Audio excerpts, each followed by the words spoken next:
Welcome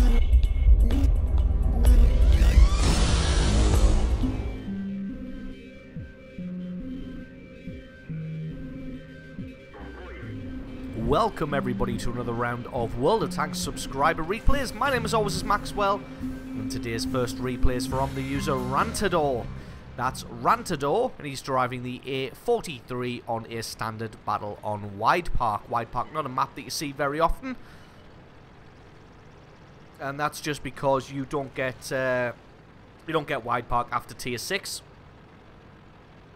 So once you progress past tier 6, you are done with Wide Park. Anyway, the A43 being the tier 6 medium tank for the Russians. It's not one that you see very often, as it was only recently added in, and a lot of the time it can just be bypassed, but it is quite a nice little tank, as you are about to see from the replay coming up. So first thing he does is just head to the train tracks right in the centre. As you saw, he got a good spot over the top and saw most of the enemy team and which direction they were headed in. As you saw, he didn't just decide to suicide onto the top though. Did pull a bit of a turn so as not to... Oh, it's shot through the side by one of his allies there, probably that Matilda. Just not really paying attention to what he was doing and shot Rantador in the side there. So moving up to offer some support to this Hellcat, as there's quite a few enemy tanks on this flank. But it looks like none of them are really pushing, so the two of them can kind of just sit here at their leisure. And yeah, as you can see, Rantador just deciding to move off, as the only tank coming forward really is that T1 Heavy.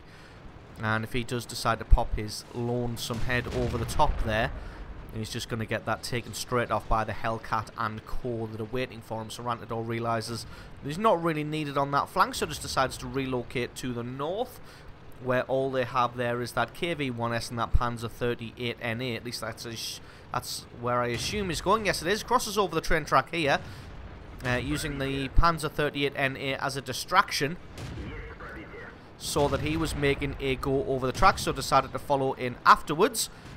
And that Stug gets the scent of blood, wants to go and try and take out that Panzer 38, but Rantador had different ideas and he just follows in behind, takes him out.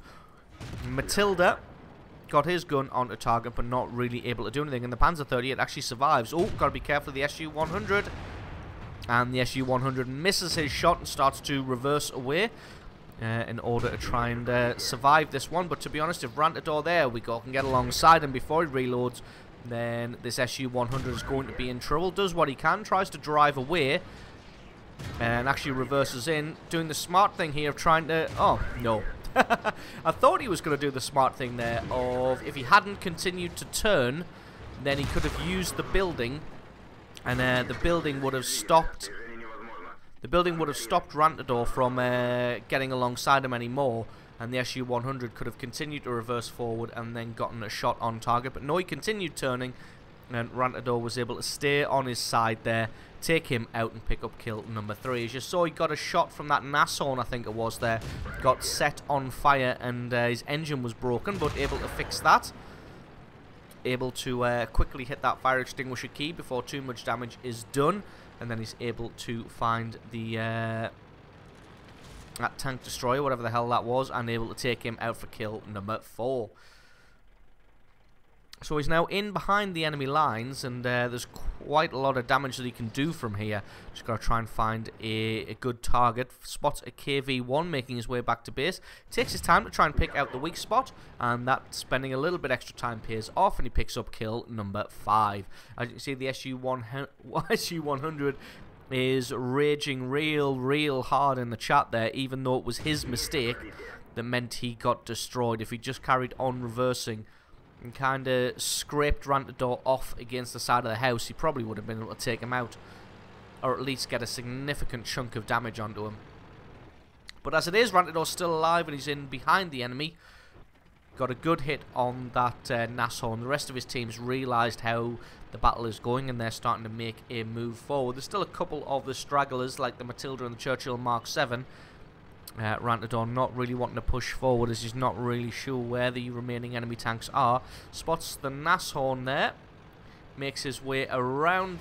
He's going to sneak in behind this Nashorn and just apply some damage to face. Spots the Hummel as well, realises that the Nashorn's just one shot from death, so decides to take him out first, and then he can move on to laying some damage onto this Hummel, and indeed he can pick up that kill as well, and that is kill number 7. This just leaves the Type 58 on 140 hit points, so there's not really going to be much that he's going to be able to do against him. That KV-1 looks like he got set on fire and killed by the Type 58, so it looks like the guy at least knows what he's doing.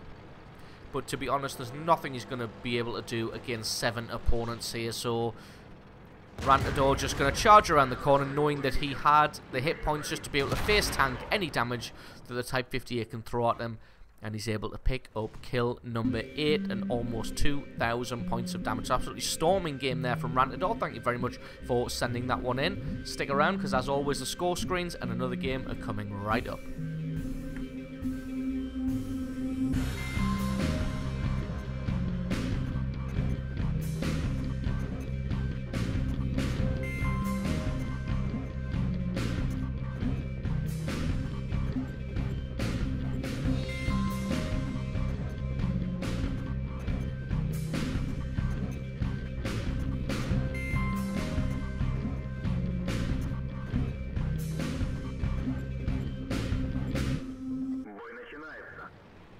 And our second replay of the day is from the user Bretsky. That's Bretsky, and he's driving the IS-3 on an encounter battle on Ruinberg. IS-3 obviously being the tier 8 heavy tank for the Russians. This thing has formidable front armor, formidable turret armor, and a decent cannon. So in a tier 8 only match, this thing is pretty damn formidable, able to really affect some great change if you use this tank in the right place. So Bretsky, this being an encounter match, obviously heading straight off towards the city. Medium tanks and tank destroyers arranging themselves in the little town on the far right hand side. In fact though, it looks like quite a few of his allies are a little bit undecided at the moment. Not really sure what that other IS-3 is doing. The Jagdpanzer IV, the 3001P, or whoever this jackass is here. Not really sure what they think they're going to achieve there. Maybe not realising that this is an encounter battle, so possibly thinking that they're playing a little bit of base defence there. Ooh, Centurion Mark 1, oh, almost sneaks by, but decides to stop in the middle of the road because there's somebody in the town that he can shoot at. Bretsky taking his time there just to make sure that he lands that shot and gets a good chunk of damage through the side armour of that Centurion 1 there. Makes his way forwards as the Centurion has moved off. Parks himself up to do some side scraping along this wall here. Gets another good chunk of damage through that Centurion and just gets himself back into cover. Does take a hit in the side, but because he's scraping successfully there, didn't actually land any damage, and that's kill number 1 for Bretsky, taking out the Centurion Mark 1. He spent too long parked in that road, thinking he could get free damage on the people further along the road. And indeed, that Tiger 2 just left himself out in the open for a little bit too long there, and gets a good chunk of damage through his side armor as well. So Bretsky just doing a good job of holding the advanced position by himself at the moment. Looks like the enemy's actually opening fire randomly on the side, that corner there. Not really sure to what effect, but we shall see. T69 parked around the corner there, puts himself out a little bit too far and takes a massive hit in the face there. Only a couple of shots away from death. Bretsky just waiting for the T69 to unload the last of his shots there before he pokes himself out, but the T69 gets himself away into cover. Or he may have another shot in the chamber. Bretsky rushes that shot just a little bit, hits the wall there, but will not penalise him too badly, considering that he's having a storming game so far. So it looks like his allies behind are still doing a half-decent job of covering him off. Just deciding to get another hit on that T69 there, just to try and eliminate him. But as you can see, the enemy is getting shot in the rear by his allies. Focusing on a base capture here. Luckily, someone was able to come in there and get a reset on that one. Bretsky just taking a little bit of damage from that T69, but the 3001P is able to take him out as he's falling back. Couple of tanks still in the cap circle here. So with this T69 dealt with, Bretsky's just going to push forward, see who he can find, and see who he can get some damage on. I think he didn't quite penetrate the armor of his fellow IS-3 there, or he may have actually hit that Tiger 2. He's putting himself out of harm's way while his cannon reloads. And again, not quite able to get any damage through the front of that IS-3, that thing having formidable armor. Just picking out the weak spot there around about the tracks. Able to get a good shot through there with a decent amount of damage. So really, this Tiger 2 and this IS-3 really should push on forward, because it's not like they're going to be able to get a base capture off now with just the two of them and the amount of allied tanks that are parked around here. So really what they want to do is move themselves forward and use the corpse of this T69 as close up cover. And then the two of them can hopefully try and push down Bretsky. But no, it looks like they're actually going to drop back. A little bit of a mistake in my opinion. IS-3 decides to try and barge his way around here. Not quite quick enough, and Bretsky's able to take him out, picking up kill number 2. So that leaves another IS-3 in the background, still trying to go for a base capture there. Really, he should have just pushed forward because they have that central road secured, so it's not like he's going to get flanked from the rear and shot in the side while he's making that move, but just deciding to cower in the background anyway. Bretsky finds a T-28 prototype here. Can't tell if he's looking in this direction. It looks like he is. Bretsky just showing some good discipline there, not having a snapshot at that low, or the lurver, sorry, where he knows that he possibly won't penetrate, so just holding on to that shot until he knows he can penetrate that one there. Gets himself out here in a side-scraping angle. Lets the reticule close in, and there we go. Picks up the T-28 prototype for kill number 4. Couple of his allies falling in quick succession there, and this game is actually quickly slipping away from them, losing 12 kills to 9 that they are. Hopefully this Ferdinand can get around behind this Lurver, and the two of them can double team him down.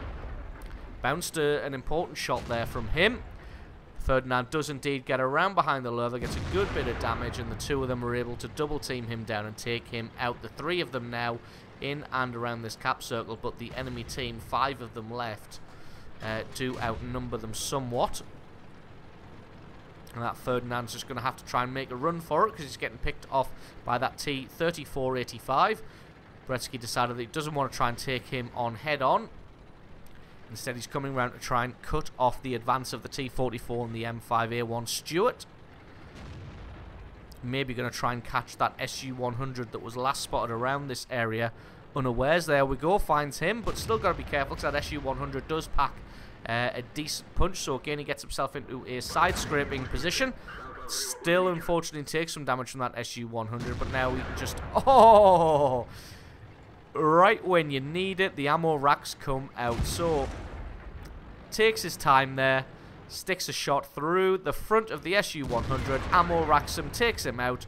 Unfortunately, though, that T-44 tracks in all of that damage, but he's only got 18 hit points, and then just goes in for the ram. Getting shot from the M5 Stuart, but again, the M5 Stuart hasn't really got the cannon to do any damage whatsoever to an IS-3, whether it's side or rear armor. So he's going to present his front armor to the T-3485 and just forget about that M5 Stuart for the time being. Again, not rushing his shots there. Excuse me, showing some good discipline, not firing off, especially because he's only got 7 rounds left. And if he goes just firing rounds off into the sky, then he may not have enough to be able to take everybody out. And M5 Stuart showing himself again. There's no real risk from the T-3485 as of yet. So just showing his gun to the M5 Stuart just to kind of say, hey, back off. T-3485 tries to get himself into a good position. But to be honest, I don't think the T-3485's got the gun power to be able to penetrate the IS-3's front armor. And as you can see, that M5 Stuart just ineffectually landing shots on the right-hand side. One more shot should be enough to take out this T-3485. There we go, picks him up for kill number 8, and it's time for this M5 Stuart to do the, well, to run the hell away and just try and survive. Not really sure what an M5 Stuart's going to be able to do against an IS-3. He's only got 123 hit points though, so if he's got some gold rounds and can get around the rear of this IS-3, he might be able to do something, but no. Bretsky finds him. He's going to let his gun reticule close in. One shot is all he needs. And that is kill number 9. And that just leaves himself and this Hummel to duke it out. Going to speed this one up a little bit until we get back into the action. So Bretsky doing the smart thing of heading for the cap circle, because you don't really want to try and take a Hummel on head on, especially when you've only got 123 hit points. So just going to set himself up behind the fountain here, loads the high explosive rounds, as he wants to be sure he can take this Hummel out in one single shot. You don't want to leave the Hummel alive, because if the Hummel returns fire, even some splash damage should be enough to take out this wounded IS-3. So, feeling lucky here, thinking that the Hummel is going to drive down this road. And indeed that is the case. Has his shot, takes out the Hummel for kill number 10 and almost 7,000 points of damage. So absolutely awesome game there from Bretsky, showing off his skills and the power of the IS-3. So thank you very much for sending that replay in. Remember you guys, if you've got yourself a great replay, please send that into replay@screenreality.com. That's replay@screenreality.com. Links for that are in the description. If you enjoyed this video, leave me a like or favourite. Stick a comment in the comment section below letting me know exactly what you thought. If you're not already, then definitely consider hitting that subscribe button for more content like this in the future. I have been Maxwell, this has been World of Tanks, and I will catch you guys next time.